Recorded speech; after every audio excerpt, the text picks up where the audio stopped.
بالکل skeletal muscles जैसे होती है यानी स्ट्रेटेड, लेकिन ये थोड़ा अलग तरीके से काम करती है। हर मसल फाइबर एक आउटर लेयर से कवर होता है जिसे हम कहते हैं सर्कोलिमा, और इसके अंदर होती है मायोफिब्रिल्स। ये स्मॉल थ्रेड लाइक स्ट्रक्चर होती है जो मसल कंट्रैक्शन में मदद करती है। अब आते हैं सर्कोमेर पर। ये मसल का सबसे छोटा फंक्शनल यूनिट होता है जिसमें कुछ खास प्रोटीन होती है जैसे एक्टिन, मायोसिन, ट्रोपोनिन एंड ट्रोपोमाइसिन। ये प्रोटीन आपस में इंटरेक्शन करती है और कंट्रैक्शन करवाती है, और इस प्रोसेस को कहा जाता है sliding filament mechanism. Sarcotubular system. Cardiac muscle में एक स्पेशल सिस्टम होता है जिसे कहते हैं सर्कोट्यूबुलर सिस्टम। ये कैल्शियम स्टोर करता है और रिलीज करता है जब कंट्रैक्शन होना होता है। अब बात करते हैं एक बहुत इंपॉर्टेंट स्ट्रक्चर की जिसका नाम है इंटरकैलेटेड डिस्क। ये कार्डियक मसल सेल्स के दरमियान में होते हैं और इनको टाइटली कनेक्ट करते हैं। इसके अंदर दो टाइप के जंक्शंस होती है, एडहेरेंस जंक्शन जो सेल्स को फिजिकली एक दूसरे के साथ जोड़ कर रखती है, एंड गैप जंक्शन जहाँ से आयंस और सिग्नल एक सेल से दूसरे तक पास होती है।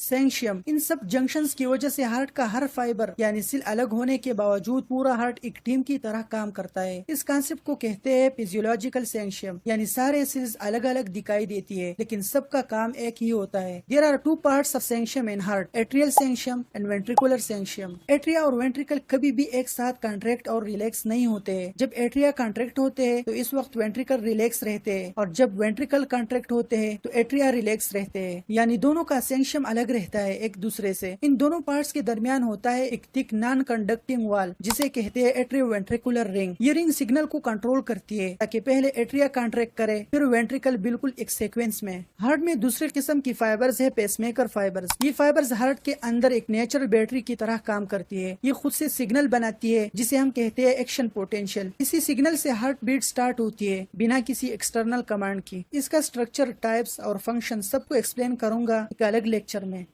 तीसरे किस्म की फाइबर्स को कहते हैं कंडक्टिव फाइबर्स। इसका काम सिग्नल को हार्ट के हर कोने तक पहुंचाना है ताकि पहले एट्रिया कॉन्ट्रैक्ट करे फिर वेंट्रिकल्स, बिल्कुल एक परफेक्ट रिदम में। इसकी कंप्लीट एक्सप्लेनेशन होगी एक अलग वीडियो में। सो ये था हार्ट का दूसरा लेयर यानी myocardium. The third layer of the heart is endocardium. Endo mean inside and cardium mean heart, so it is the inner most layer of the heart. ये हार्ट का सबसे अंदरूनी लेयर है जो डायरेक्ट ब्लड के साथ contact में होता है, यानी ये हार्ट की चैम्बर्स और वाल्व को लाइन करती है। ये एक थिन और स्मूथ मेम्ब्रेन होती है जो मेनली एंडोथेलियल सेल से मिलकर बनी होती है। फंक्शंस ऑफ एंडोकार्डियम: हार्ट के अंदर ब्लड को स्मूथ और फ्रिक्शन फ्री बनाना, हार्ट के अंदर की वाल्व्स को प्रोटेक्ट करना, वाल्व को कवर करना ताकि वो ठीक से ओपन और क्लोज हो सके, और सबसे इम्पोर्टेंट ब्लड और मसल फाइबर्स के दरमियान एक बैरियर क्रिएट करना।